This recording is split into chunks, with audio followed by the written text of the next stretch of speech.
What would you do with $25K besides hosting a party? $25K to someone like Diddy is probably like what? $250? $25? I'll be back.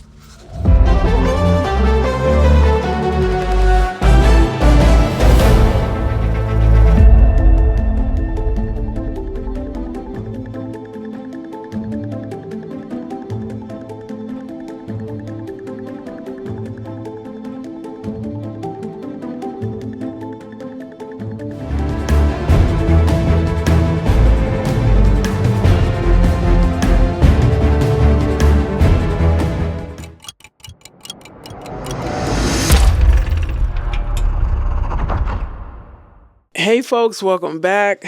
Thank you for your time and attention. Let's jump into this. Sean Diddy Combs rented a mansion for $25,000 for a party with his team, insisting locks were installed on all the bedroom doors and the keys were given to the rapper, insiders claim. I would like to know why he needed to lock all the doors. Let's go on. New footage owned by Jason Haidt, 54, shows sushi was being eaten off a naked woman at a P. Diddy party at the Parisian Palace in Vegas in 2014. Jason worked as the resident manager at the 15,000 square foot mansion between 2005 and 2017. He also edited the video footage after his business partner was hired to film the event. In April 2014, Jason claims he was contacted by Diddy's personal assistant saying he wanted to rent the venue for a birthday party for the rapper Meek Mills. He claims Diddy's team requested double-sided locks were to be installed on bedroom doors on the rapper's behalf and left unlocked for guest arrival, with 2 sets of keys to be given to Diddy, he claims. The party took place on May 3rd, 2014. Jason said there was rampant white powder use with broken bottles and condom wrappers left all over the property. Jason, a property manager from Las Vegas, said, "I was contacted by his personal assistants by telephone. Mr. Combs wanted to rent the property for May 3rd, 2014 to throw a birthday for the rapper Meek Mills. They requested that all interior bedroom door locks were to be ordered new and left unopened for their arrival for security purposes, as they would need to supervise the installation. Both keys were to be given to Mr. Combs directly and nobody else." Jason was told Diddy wanted to host a birthday party for Meek Mills on May 3rd, 2014, that same night as the fight between Floyd Mayweather and Marcos Maidana. He said, "I was given a rough estimate of 850 guests for the mansion party, and we agreed a fee of $25,000 for 24 hours. The party ended up having roughly 900 guests. P. Diddy was wasted. They were all on so much rugs. There was a lot of alcohol and everyone was really trashed." Jason said, "I advised them that I was the only representative for the mansion and that I always remain on the property as there are a million issues that can come up. I told them that I have a detached guest house in the rear of the property and that unless they summon me, I will stay there, and I agreed. I explained to them that the mansion is a period home, which meant all bedroom doors were solid wood with solid brass type locks with crystal door handles and skeleton keys." So they were like old style doorknobs. This mansion cost $7.5 million to build.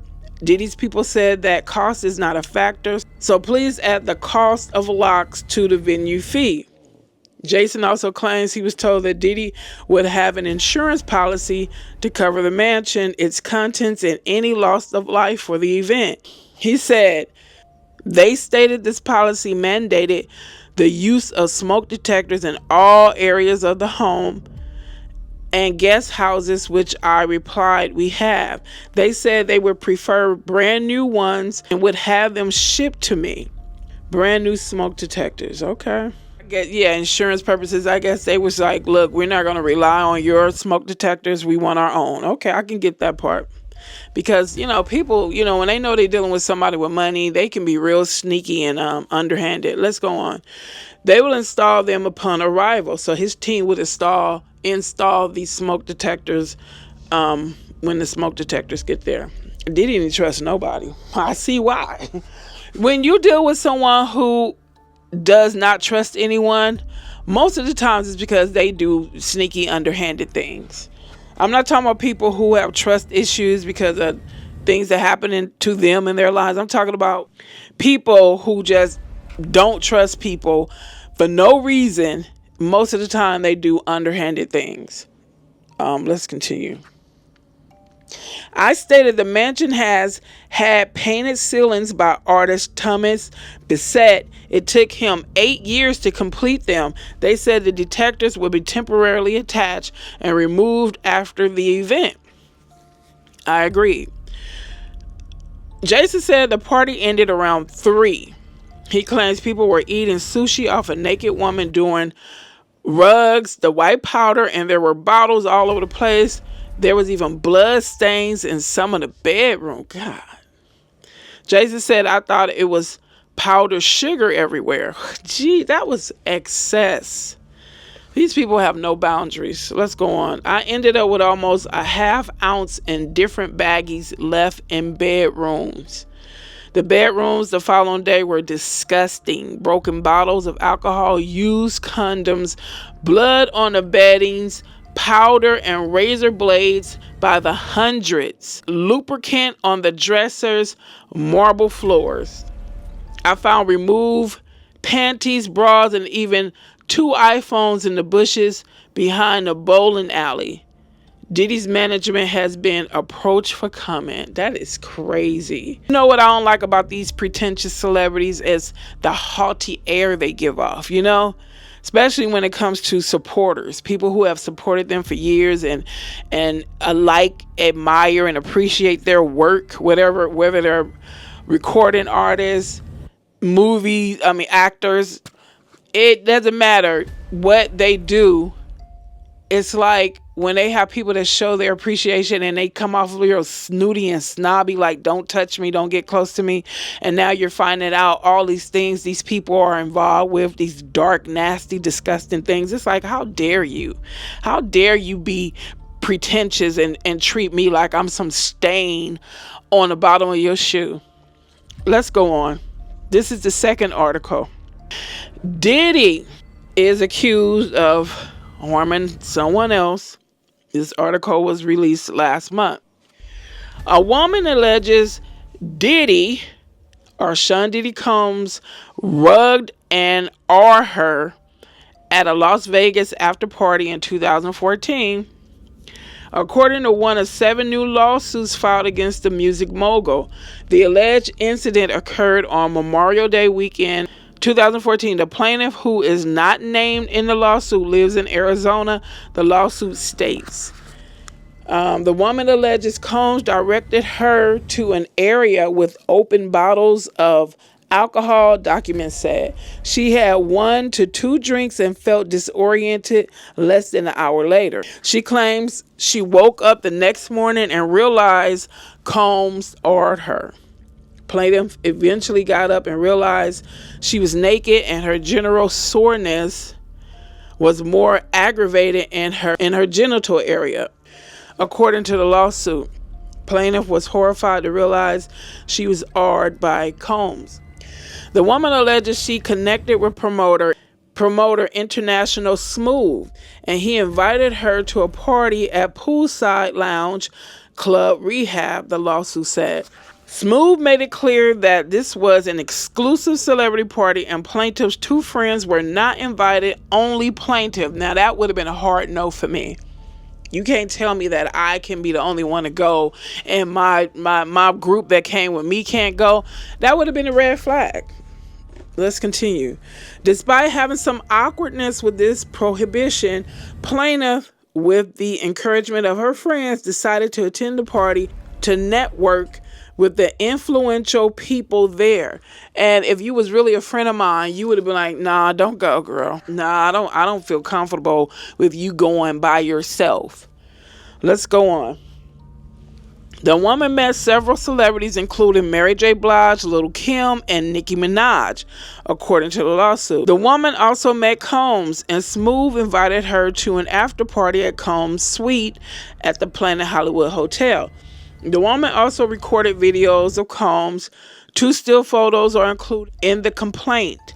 The lawsuit describes the night taking a turn. Plaintiff did as was suggested by Combs and took a few sips of what she thought to be vodka from one of the open bottles, but about 40 minutes after having 1 or 2 drinks from the Ciroc bottle, Plaintiff began to feel nauseated and dizzy, slowly losing control of her motor functions, the lawsuit states. The complaint includes 2 photos of an actual exemplary container used by Combs and or his agent employees to insert the GHB into alcoholic drinks. The woman alleges she told Smooth she didn't feel well and would likely need to leave soon, and he directed her to an empty bedroom in the suite and told her to lie down until she felt better. He told her not to worry about being disturbed because the door will be locked, according to the complaint. Oh, I get it now. Okay. So that's the reason why he changed the locks on the door. Because he wants the women to feel, or people, well, he women and men. If somebody is, whatever they give them, if they feeling woozy or not feeling so well, he gives them a confidence and security of feeling like, here, go in the room and lock the door. And then they're feeling comfortable, relaxed, and safe in a locked bedroom, but he has the key. Ooh, that is a dirty, dark mind. Let's go on.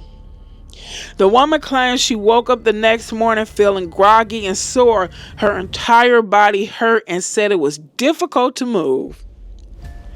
As soon as she awoke, she saw Combs in the corner of the room, shirtless and yelling loudly and with animation at someone over the phone, the complaint states. He was the only person in the room with her, and it was clear that someone else had been in the bed with her. According to the lawsuit, the woman waited for Combs to leave and returned to the Rio Hotel where her friends were staying. The woman's friends were shocked and wanted to help her while she said she wanted to shower and rest, the complaint states. The woman alleges she slept for 2 days. She only remembered glimpses of her friends trying to wake her up and help her, and she was largely incoherent, according to the lawsuit. In the aftermath of the assault, plaintiffs struggled with intense emotional pain and mental health issues, feeling disgusted and deeply depressed, the lawsuit states. Not a day goes by for plaintiff without thinking of the traumatic incident. Texas-based attorney Tony Busby filed a civil complaint Sunday in the Southern District of New York. The lawsuit alleges battery and false imprisonment. And again, this was done, he just filed this. This happened in 2014, but the article came out last month. The 8 News Now investigators reached out to Busby. A representative provided the following statement. The Busby law firm, along with co-counsel Ava Law Group and New York local counsel Chris Law, is filing 7 cases today alleging aggravated assault, abuse, and exploitation against Sean Diddy Combs and those entities with whom he has been affiliated. Several other individuals are referenced in the case filings but are not at this time formally named as defendant. The cases are being brought for conduct that occurred as far back as the year 2000, but most of the events described occurred in the year 2022. The egregious conduct set out in the lawsuits occurred in New York, Los Angeles, and Las Vegas. 4 of the alleged victims in these cases are male, 3 are female. Ooh. One alleged victim was 17 at the time of the alleged occurrence. Another was only 13. We will let the allegations and the filed complaints speak for themselves, and will work to see that justice is done. We expect to be filing cases weekly naming Combs and others as defendants as we continue to gather evidence and prepare the filings. He said they will be filing cases weekly. Now, that's a lot of cases. The 8 News Now investigators reached out to Combs' attorney and did not immediately receive a response. The lawsuit points to Nevada Senate Bill 129, signed into law in June 23. There is no applicable statute of limitations for victims of S abuse to sue in tort for claims arising from S abuse. In addition to Combs' Daddy's House Recordings Inc., Combs Enterprise LLC, and Bad Boy Entertainment are named as defendants. That's crazy. I was telling someone today that what could happen in the news that would take the spotlight and all the attention off Diddy? Because I don't know if you guys have looked online and recently looked online and looked on YouTube, and so the main topics, the trending topics, are about Diddy. Whether they're about him, the past, parties, victims. I have never ever seen a celebrity covered as much as Diddy. This man has been covered so much that he overshadowed the U.S. president campaign, the U.S. president election. Whatever is going on in the news, he overshadows it. And that's good and bad. Because there are things that these sinister people like to do behind things that draw people attention. But trust, there are people still paying attention to what's going on in the background, and that includes me. But yeah, I can't think of anything right now that would take over Diddy News. Because this is so much, because these are things that have been speculated throughout the years. These are things that we heard rumors about. I was just telling somebody earlier today that I was talking about this article about the person that said he managed the Diddy party. I said, the Gen Pop had no clue what was happening at these Diddy parties, but everybody in the industry did. So when we saw people, celebrities, smiling like they just were going to Disneyland, those commercials, I'm going to Disneyland. Well, that's how they would smile and act when they were going to a Diddy party.